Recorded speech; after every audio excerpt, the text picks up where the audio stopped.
Breaking news, प्रधानमंत्री जी ने झालमुरी खाई है। आपके कान भी ये सुन सुन के दर्द होने शुरू हो गए होंगे। हमारे सोशल मीडिया पर और मेन स्ट्रीम मीडिया पर इसको इतना ज़्यादा दिखाया जा रहा है इन गोदी एंकर्स के द्वारा कि लोग परेशान हो चुके हैं कि आखिर भाई ये कौन सा मुद्दा है कि प्रधानमंत्री जी झालमुरी खा रहे हैं। झालमुरी। अरे मैं सुन चुका हूँ यार। और चाटुकारिता की एक हद होती है और शायद गोदी मीडिया ने इन सारे हदों को पार कर रखा है। 10 करोड़ लोगों के लिए झालमुरी सिर्फ एक स्ट्रीट फूड नहीं है, ये एक इमोशन है। ये जो सारे मिलके हमको पागल बना रहे हैं, मादर चौथ के बच्चे। आज के टाइम पर वो झालमुरी खाने के 10 फायदे गिनाने लग रहे हैं और बता रहे हैं कि क्यों सबको झालमुरी खाना चाहिए और ये साबित करने की कोशिश कर रहे हैं कि प्रधानमंत्री जी कितने काइंड हैं, कितने अच्छे इंसान हैं। आपने फिर वोट दीजिए और फिर अपना कटवाइए। मतलब मीडिया को 4th पिलर ऑफ डेमोक्रेसी बोला जाता है और माना जाता है कि भारत दुनिया के सबसे बड़ी डेमोक्रेसी लोकतंत्र वाला देश है। लेकिन यहाँ की मीडिया जिसे 4th पिलर ऑफ डेमोक्रेसी बोला जाता है वो क्या करने लग रही है? उनके मुद्दे क्या हैं? Infrastructure, health care, development? बिल्कुल भी नहीं।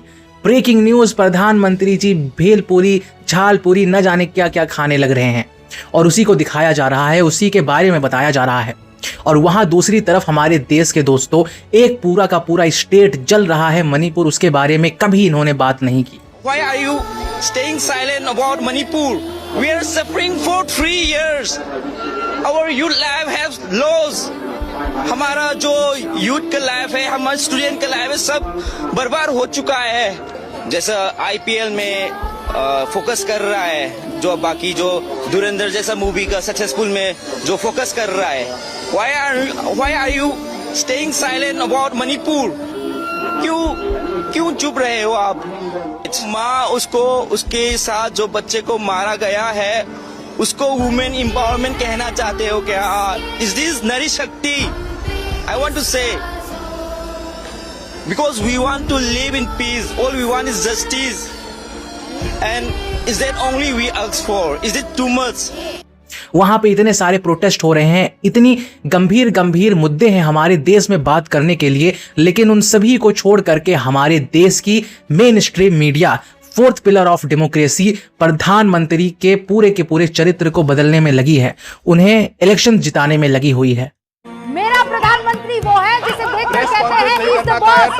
मेरा प्रधानमंत्री वो है जिसको रशिया का राष्ट्राध्यक्ष भी फोन करता है और ज़ेलेंस्की भी फोन करता है। मेरा प्रधानमंत्री वो है जिसको मतलब वोट पाने के लिए भैया इस बंदे से कुछ भी करा लो। ये अपने चेहरे का कलर बदल देते हैं जहां पर ये अपने रैलीज में जाते हैं, ये रोने की एक्टिंग करने लगते हैं अपने स्पीचेस में, दुनिया भर की एक्टिंग ये करते हैं प्रधानमंत्री जी सिर्फ और सिर्फ सत्ता पाने के लिए, सिर्फ और सिर्फ लोगों को मैनिपुलेट करने के लिए।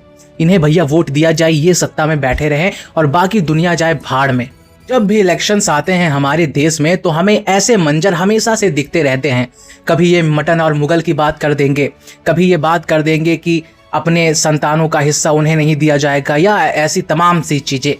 इन्हीं के एक दोस्त, घनिष्ठ मित्र योगी आदित्यनाथ जी भी आजकल कुछ ऐसे ही बयान दे रहे हैं, एक तरफा डिस्क्रिमिनेशन वाला, या कहे कि लोगों के बीच नफरत फैलाने वाले बयान इन लोगों का आदत बनता जा रहा है, स्पेशली बीजेपी पार्टी के नेताओं का। बच्चा फट जाए, हम बिल्कुल फट जाए, मर जाए, मर जाए, लेकिन मोदी को वोट देने नहीं छोड़ेंगे। जय श्री राम। मोदी जी का पूरा नाम बताओ। दामोदर शास्त्री। मोदी जी भी सुन के बेहोश हो जाएंगे जी। क्यों नाम नहीं है यार उनका? मैंने गलत बोला। आप गलत बोली भी। दामोदर शास्त्री जी। फिर इस देश की जनता भैया सबसे ज्यादा इन्होंने ही इस देश को बर्बाद किया है। कहते हैं ना कि देश क्या है, उस देश के लोग वो देश हैं। और इस देश के लोग ही जब बेवकूफ हों, इस देश के लोग ही जब इन नेताओं की बात में आ करके, इनकी बातें मान करके अपने देश को ही बर्बाद करा दें, तो फिर कहना ही क्या है। फिर आप इस देश के लोगों से ये मत उम्मीद करिए कि ये हेल्थ केयर मांगेंगे, अच्छी एजुकेशन मांगेंगे। इन्हें राम मंदिर चाहिए, इन्हें मस्जिद चाहिए, इन्हें चर्च चाहिए, इन्हें दंगे चाहिए, इन्हें लड़ाइयाँ चाहिए। वही आपको मिल रहा है और आपकी वजह से उन्हें भी वही मिल रहा है जिन्हें चाहिए भी नहीं।